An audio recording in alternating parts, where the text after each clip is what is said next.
Have you ever wondered what happened to the melty spot Woody got from Sid's room? Well, stay tuned because I've got a real answer from a real plastics engineer. You have McGann, the Fangirl. Make sure you subscribe and check back every week for new fandom videos.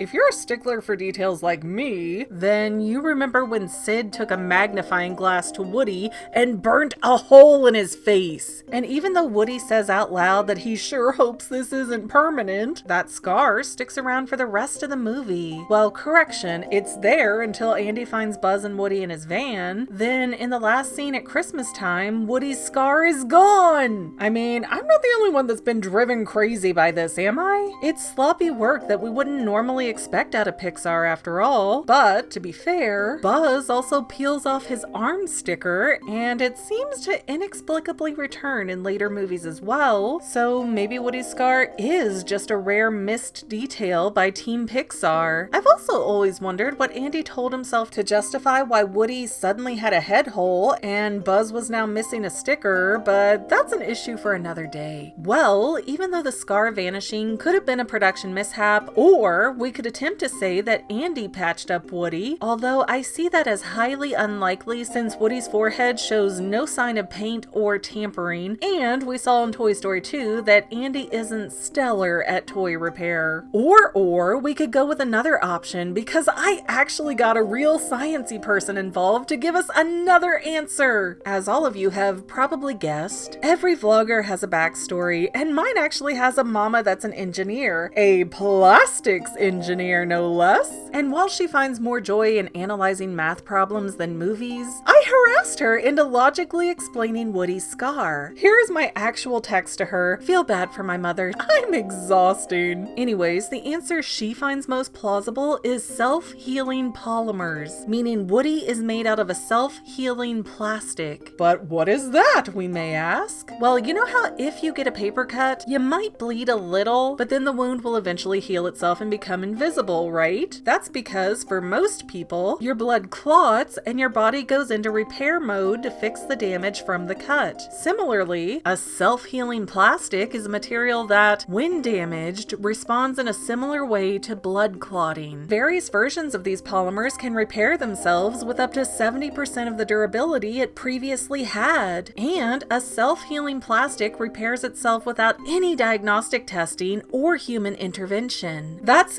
huge, and that would completely cover the plot hole for why Woody's scar suddenly and inexplicably disappears. And we already have real toys that can do this, like Stretch Armstrong, which first appeared in 1976 and let you pull the doll's arms for unreasonable distances only to spring back to his original shape. So Woody, being made around 1968 by my calculations, could have been molded from a similar type of material. It was the space age after all, so all kinds of new and unusual materials were appearing in the marketplace. But I will grant you that Woody's age could also make him an unlikely candidate for self-healing polymers. Basically, even though self-healing materials date back to ancient Rome, using a self-healing plastic would be very cutting edge in the 1960s, and that means the material would potentially be very expensive too. Ultimately, the whole point of a Sheriff Woody doll is to be sold to all sorts of kids who were fans of Woody's Roundup, and that means that the manufacturers would want the toys to be affordable. So, could Woody be made of a self-healing plastic? Yeah, it's definitely in the realm of possibilities, and it explains the scar plot hole away perfectly. But is it likely that an old toy manufacturer would use such high-end plastics for a kid's toy? Now that is very debatable. So, let's do that. Let's debate it in the comments. Do you think there's a chance that this highly popular toy was made from top-of-the-line materials? Or is Woody's scar just a slip in Pixar's normally flawless continuity work? It might not be reality, but theories are more fun! Woody's Roundup, there's Jessie the yodeling cowgirl. Bullseye, he's Woody's horse. And then the man, of course, it's time for Sheriff Woody. He's the very best. He's the rootinest, tootinest cowboy in the wild, wild west. Woody's Roundup.